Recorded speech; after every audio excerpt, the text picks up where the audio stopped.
Halo Ibu dan teman-teman, kami dari kelompok 3 akan mempresentasikan materi tentang struktur modal. Anggota kami bernama saya sendiri Angelina Hendrika Penu dengan NIM 20140060, Dwi Ananda Sri Hanggayina 2021141815, Vanessa Mardelina 20211491. Next. Definisi struktur modal. Menurut Rianto, struktur modal adalah pertimbangan atau perbandingan antara jumlah hutang jangka panjang dengan modal sendiri. Hutang jangka panjang merupakan salah satu dari bentuk pembiayaan jangka panjang yang memiliki jatuh tempo lebih dari 1 tahun. Mengukur besarnya aktiva perusahaan yang dibiayai oleh kreditur atau debt ratio. Dilakukan dengan cara membagi total hutang jangka panjang dengan total aset. Semakin tinggi debt ratio, semakin besar jumlah modal pinjaman yang digunakan di dalam menghasilkan keuntungan bagi perusahaan. Next.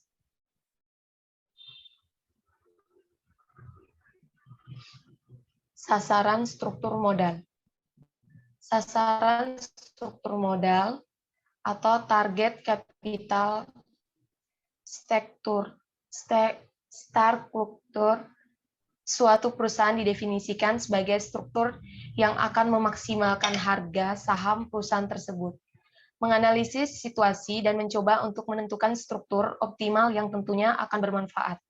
Tetapi pada praktiknya akan sulit untuk mengestimasi secara pasti. Selanjutnya, jika risiko utang aktual di bawah tingkat sasaran, perusahaan akan menghimpun modal dengan menerbitkan hutang. Sementara, jika rasio utang di antara sasaran, maka yang akan digunakan adalah ekuitas. Sasaran dapat berupa dari waktu ke waktu seiring dengan perubahan kondisi. Tetapi pada satu waktu, manajemen biasanya memiliki satu struktur spesifik yang menjadi acuan. Next.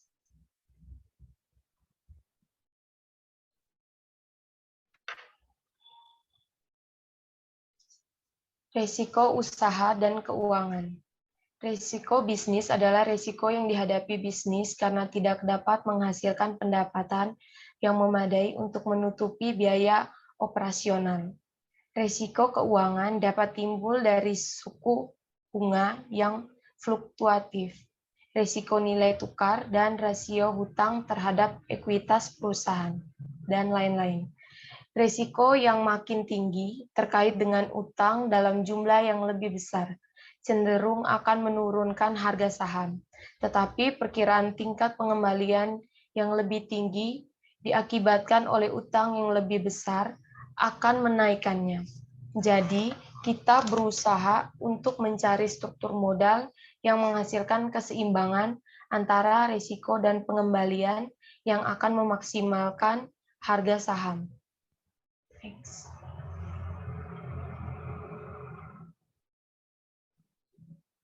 Penentuan struktur modal akan melibatkan pertukaran antara risiko dan pengembalian.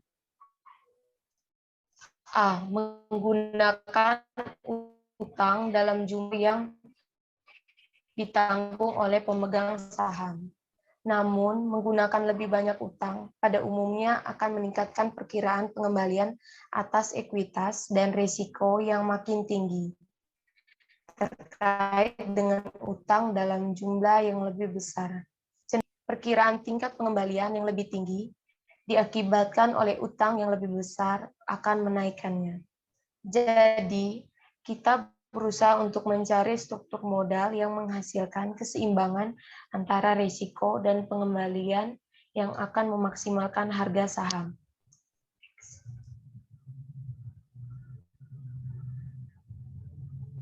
Selanjutnya akan dibacakan oleh teman saya.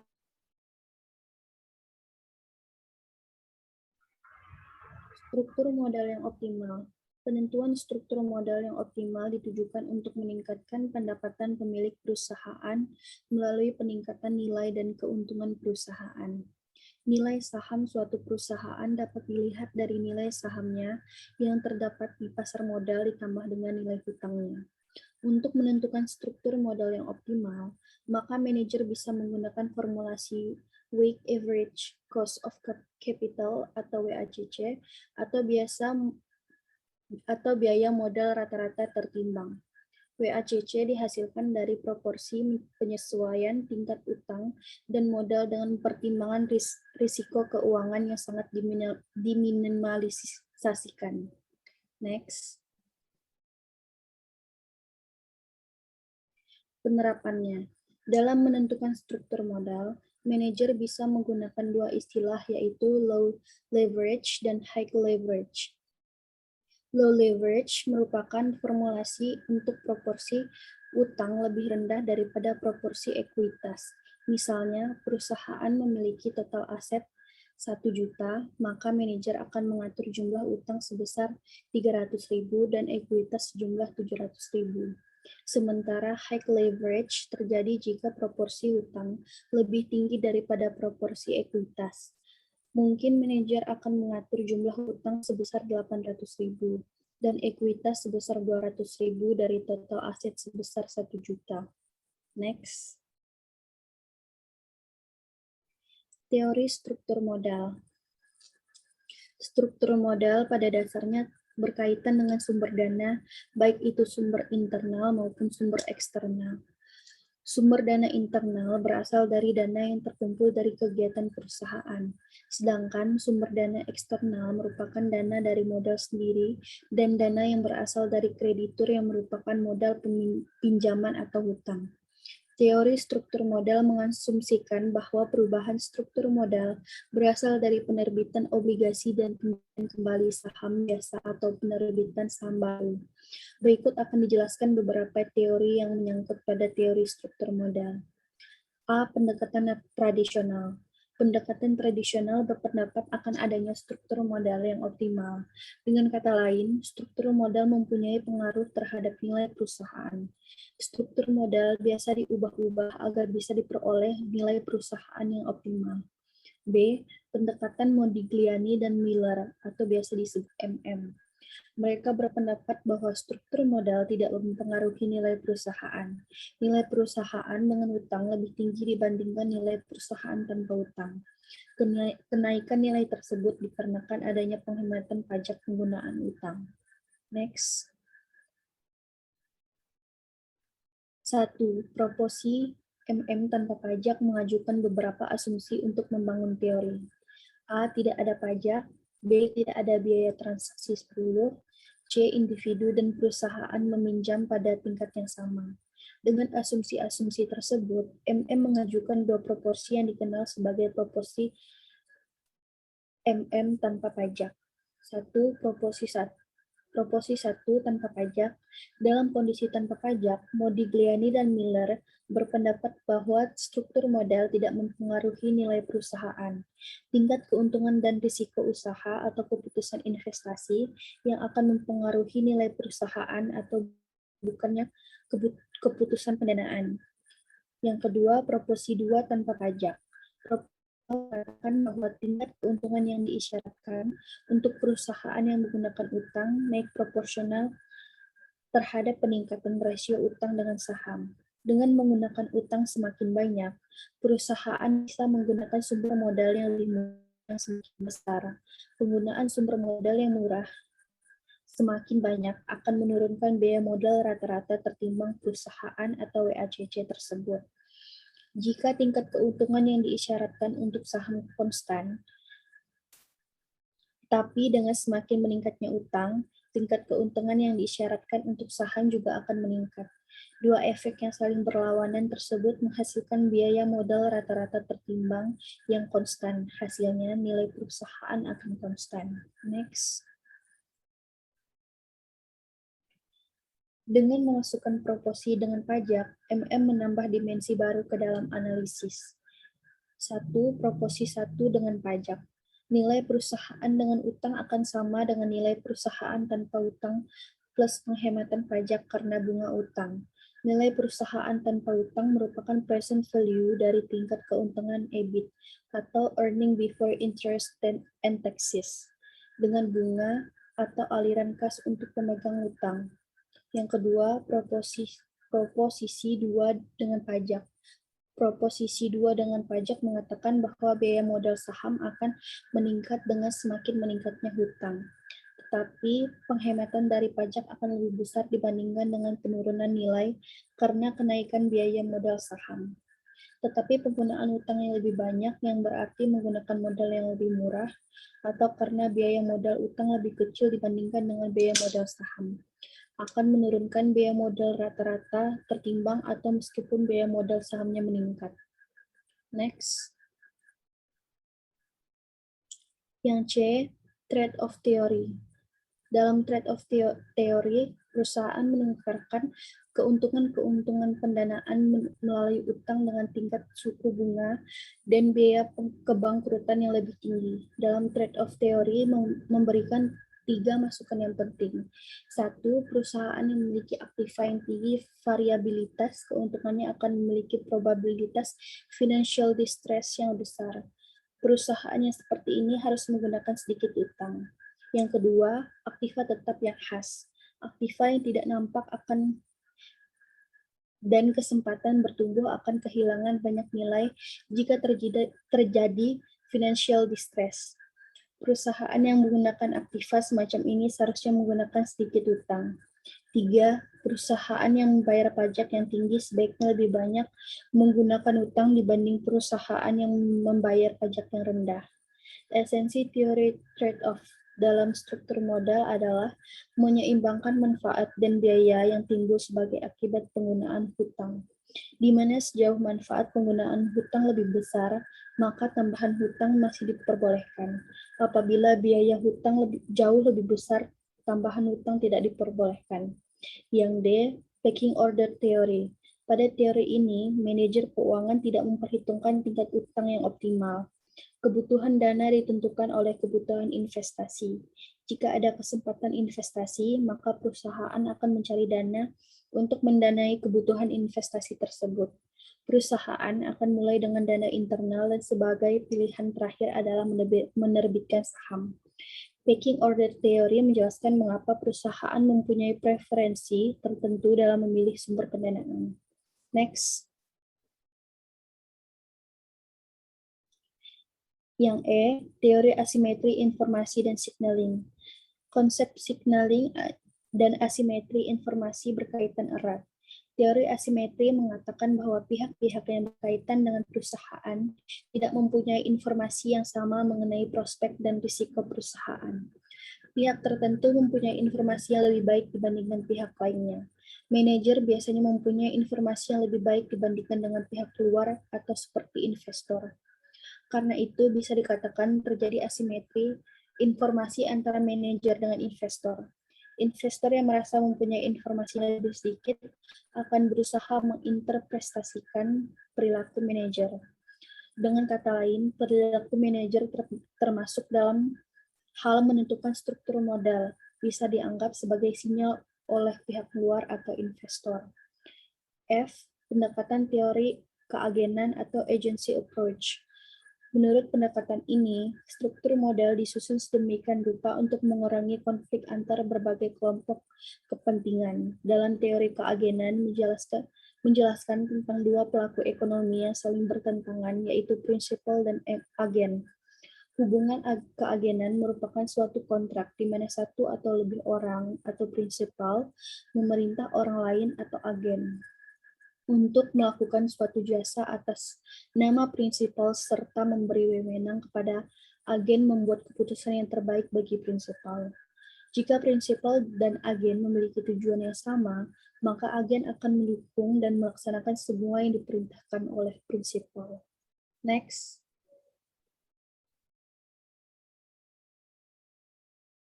Yang G, pendekatan interaksi produk atau input dengan pasar. Model ini berangkat dari teori organisasi industri dan relatif baru dibandingkan teori lainnya. Ada dua kategori dalam pendekatan ini. Yang pertama, menjelaskan hubungan antara struktur modal perusahaan dengan strategi. Yang kedua, menjelaskan hubungan antara struktur modal dengan karakteristik produk atau input. H. Konteks atas pengendalian perusahaan. Beberapa penemuan pendekatan ini adalah perusahaan yang menjadi target atau dalam pengambil alihan akan meningkatkan tingkat utangnya dan mengakibatkan kenaikan harga saham. Tingkat utang berhubungan negatif dengan kemungkinan sukses tender offer atau penawaran terbuka pada proses pengambil alihan usaha. Premi yang dibayarkan ke pemegang saham perusahaan target atau selisih antara harga yang dibayarkan dengan harga saham, harga pasar saham, akan semakin besar jika perusahaan target mempunyai tingkat utang yang lebih tinggi. Perusahaan target yang mempunyai biaya yang tinggi untuk diambil alih akan mempunyai tingkat utang yang lebih rendah dan akan memperoleh premi yang lebih besar jika pengambil alihan terjadi. Perusahaan yang mempunyai potensi tinggi untuk diambil alih akan mempunyai tingkat utang yang tinggi. Next.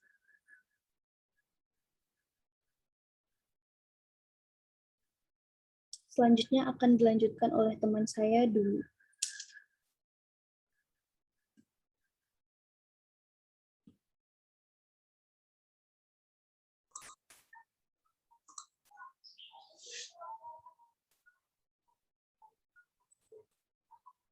Daftar keputusan struktur modal.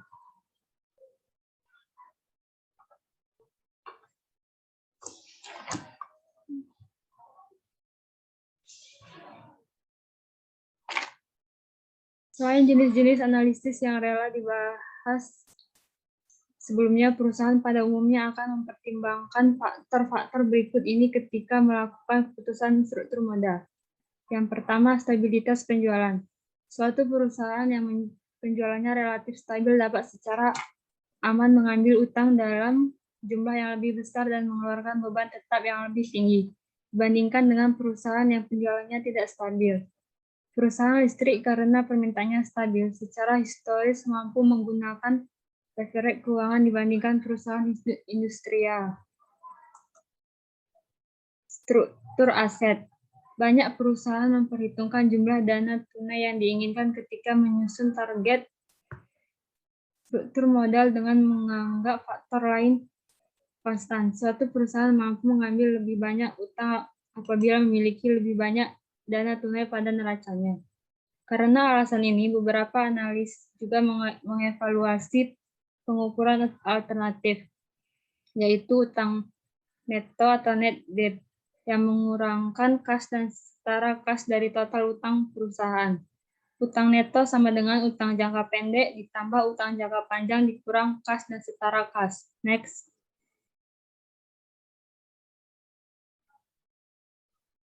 Leverage operasi. Jika hal lainnya dianggap sama, perusahaan dengan leverage operasi yang lebih rendah akan lebih mampu menerapkan leverage keuangan karena perusahaan tersebut akan memiliki risiko usaha yang lebih rendah.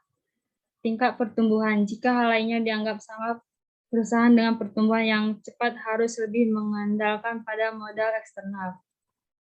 Profitabilitas. Seringkali diamati bahwa perusahaan dengan tingkat pengembalian atas investasi yang sangat tinggi ternyata menggunakan utang dalam jumlah yang relatif sedikit. Meskipun tidak ada pembenaran teoritis dan fakta ini, salah satu penjelasan praktisnya adalah perusahaan yang sangat menguntungkan seperti Intel, Microsoft, dan Google tidak membutuhkan pendanaan utang terlalu banyak. Pajak. Bunga merupakan suatu beban pengurang pajak, dan pengurangan ini lebih bernilai bagi perusahaan dengan tarif pajak yang tinggi. Jadi makin tinggi tarif pajak suatu perusahaan, maka besar keunggulan dari utang. Kendali. Pengaruh utang dibandingkan saham pada posisi kendali suatu perusahaan dapat memengaruhi struktur modal. Jika manajemen saat ini memiliki kendali hak suara atau lebih dari 50% saham, tetapi tidak berada dalam posisi untuk membeli saham tambahan lagi, manajemen mungkin memilih utang sebagai pendanaan baru. Next.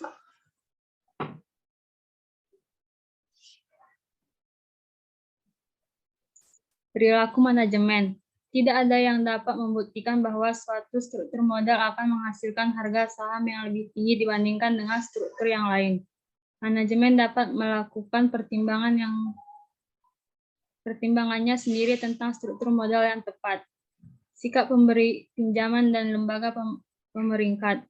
Bagaimanapun analisis manajemen sendiri atas faktor leverage yang tepat bagi perusahaan, sikap pemberi pinjaman dan lembaga pemeringkat seringkali akan mengaruhi keputusan struktur keuangan. Kondisi pasar. Kondisi pasar saham dan obligasi mengalami perubahan dalam jangka panjang maupun jangka pendek yang dapat memberikan arah penting pada struktur modal optimal suatu perusahaan. Kondisi internal perusahaan. Kondisi internal suatu perusahaan juga dapat mengaruhi target struktur modalnya.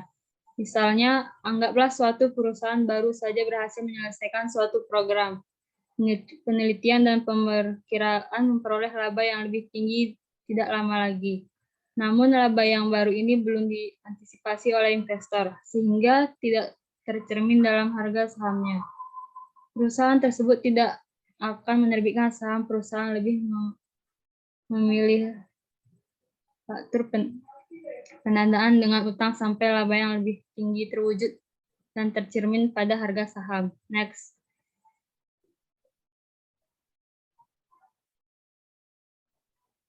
Variasi dalam struktur modal.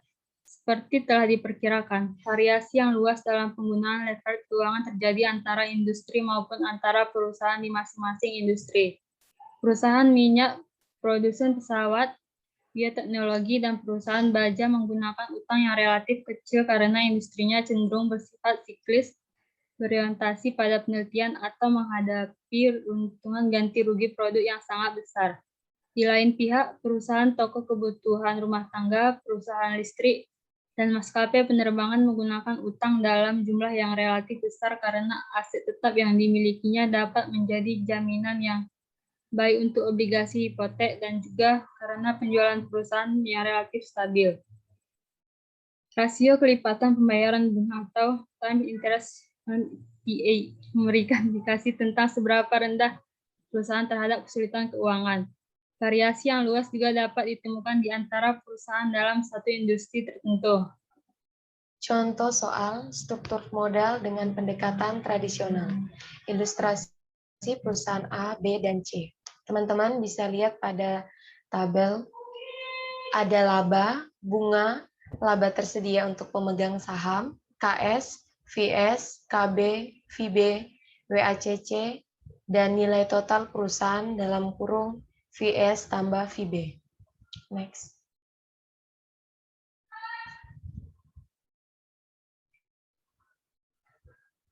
Next.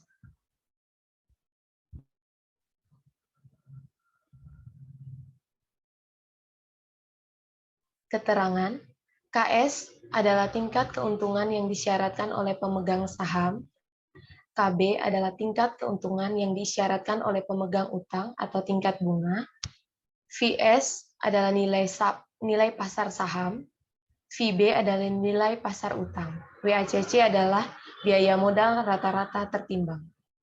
Untuk ilustrasi perusahaan A, tidak menggunakan utang itu, tidak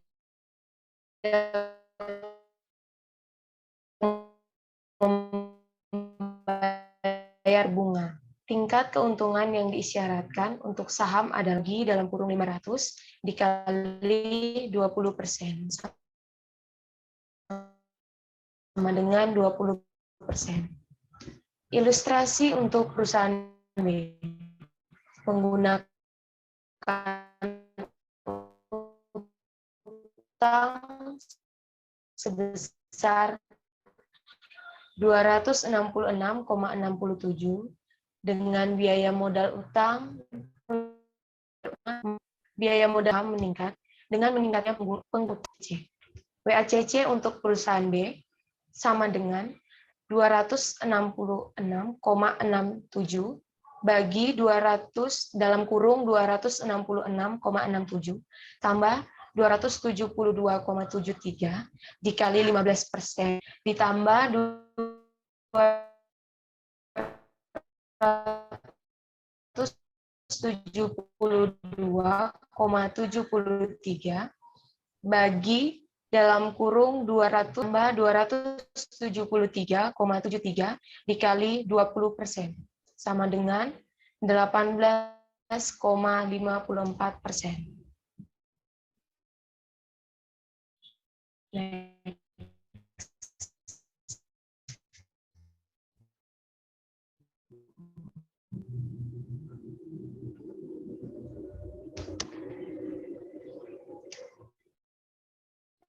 Next.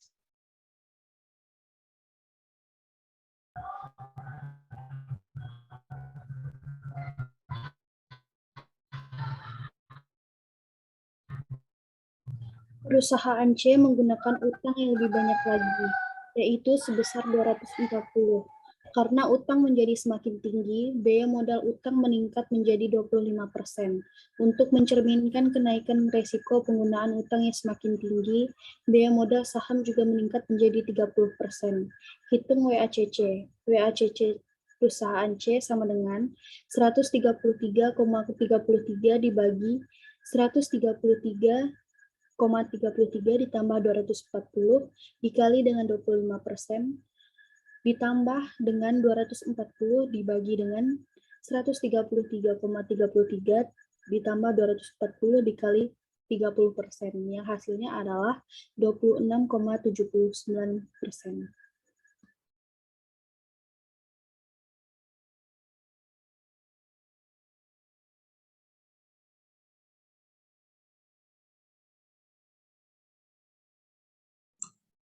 Struktur modal pendekatan Modigliani-Miller atau MM, ilustrasi arbitrase perusahaan A dan B, kita bisa melihat dari tabel berikut.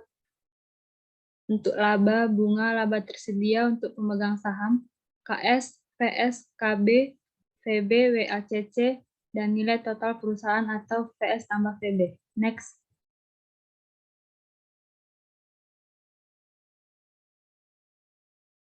Seorang investor mempunyai 10% saham perusahaan B. Penghasilan yang ia peroleh adalah 10% dikali 60 sama dengan 6. Investor tersebut dengan memegang saham perusahaan B menanggung risiko utang sebesar 10% dikali 267 sama dengan 26,7.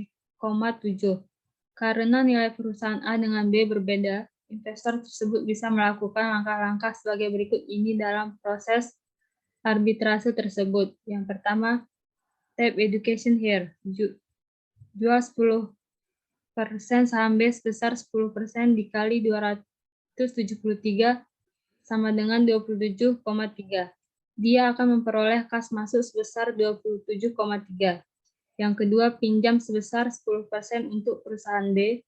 Dia akan memperoleh kas masuk sebesar 10% dikali 267 sama dengan 26,7. Yang ketiga, membeli 10% saham A sebesar 10% dikali 500 sama dengan 50.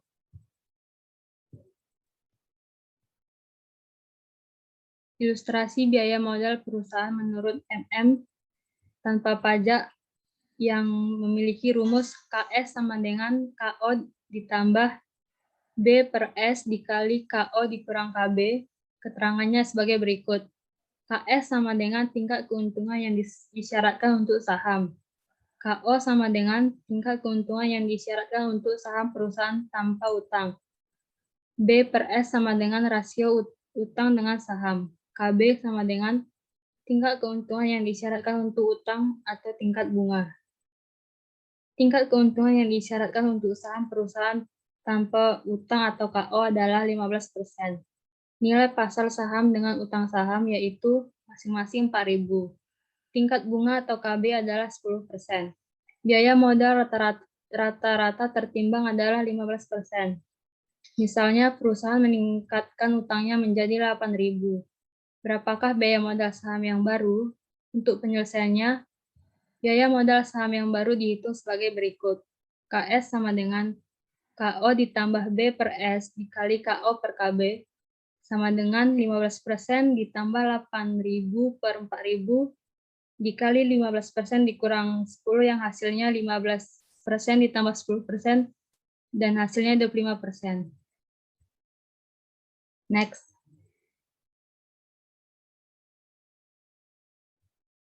Selanjutnya akan dilanjutkan oleh teman saya, Vanessa.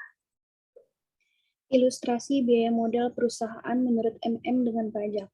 Rumusnya adalah VL sama dengan VU ditambah TCB sama dengan EBIT dikali 1 dikurang TC per KO ditambah TC dikali KB dikali B per KB. KS sama dengan KO plus B per S dikali 1 dikurang TC dikali KO dikurang KB. Yang dimana keterangannya adalah VL sama dengan nilai perusahaan dengan utang, VU nilai perusahaan tanpa utang, TC tingkat pajak, B besarnya hutang, KS tingkat keuntungan yang diisyaratkan untuk saham, KB tingkat keuntungan hutang atau tingkat bunga, KO tingkat keuntungan yang diisyaratkan untuk saham perusahaan tanpa utang, EBIT adalah earning before interest and taxes atau pendapatan sebelum pajak dan bunga. Perusahaan U tidak menggunakan utang sama sekali. Maaf, contoh soalnya adalah perusahaan U tidak menggunakan utang sama sekali atau 100% saham. Perusahaan U memperoleh pendapatan sebelum pajak dan bunga atau EBIT sebesar 10 juta. Tingkat keuntungan yang diisyaratkan untuk saham perusahaan U atau KS adalah 20%. Jika pajak 40%, nilai U bisa dihitung sebagai berikut. Yang pertama, kita mencari VU-nya sama dengan 10 juta dikali 1 dikurang 0,4 dibagi 0,2, yang dimana hasilnya kita mendapatkan 30 juta. Untuk contoh soal selanjutnya, jika perusahaan tidak menggunakan utang, maka WACC perusahaan tersebut sama dengan KS, yaitu 20%. Misalkan perusahaan tersebut memutuskan untuk menggunakan utang sebesar 20 juta dengan tingkat bunga 15%. Setelah menggunakan utang nilai perusahaan U menjadi, kita mencarinya dengan menggunakan rumus VL sama dengan VU ditambah TC dikali B, yang dimana 30 juta ditambah 0,4 dikali 20 juta, hasilnya adalah 38 juta. Jika saham adalah 38 juta dikurang 20 juta, maka hasilnya mendapat 18 juta. Biaya modal pemegang saham setelah menggunakan utang bisa dihitung sebagai berikut ini. Rumusnya adalah KS sama dengan KO ditambah B per S dikali 1 dikurang TC dikali KO dikurang KB. Sama dengan 20 juta ditambah 20 juta dibagi 18 juta dikali 1 dikurang 0,4 dikali 20 juta dikurang 15%, yang dimana hasilnya adalah 23,33%. Biaya modal rata-rata tertimbang atau WACC untuk perusahaan tersebut setelah menggunakan utang dihitung sebagai berikut. WACC sama dengan B dibagi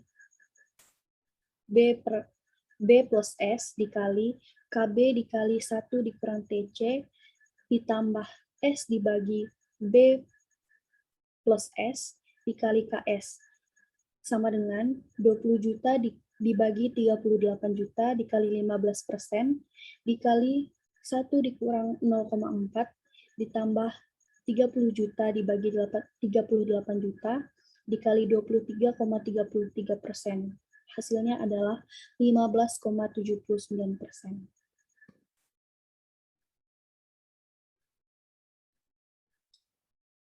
Untuk tabel ini bisa teman-teman lihat di sini atau dapat dilihat di buku Mamduh pada halaman 328. Tabel ini akan mengaitkan dengan contoh soal ini. Titik break even atau TBE untuk ketiga alternatif tersebut bisa dihitung sebagai berikut, yang dimana TBE adalah biaya tetap, harga per unit dikurang biaya variabel per unit. Di sini bisa kita lihat TBE A pada tabel ini adalah 10 juta dibagi dengan biaya variabel per unit, yang dimana 500 dikurang 200 adalah 300, 10 juta dibagi dengan 300, hasilnya adalah 33,333 unit. Begitu juga dengan TBEB dan TBEC. Baiklah, sekian hasil presentasi dari kami.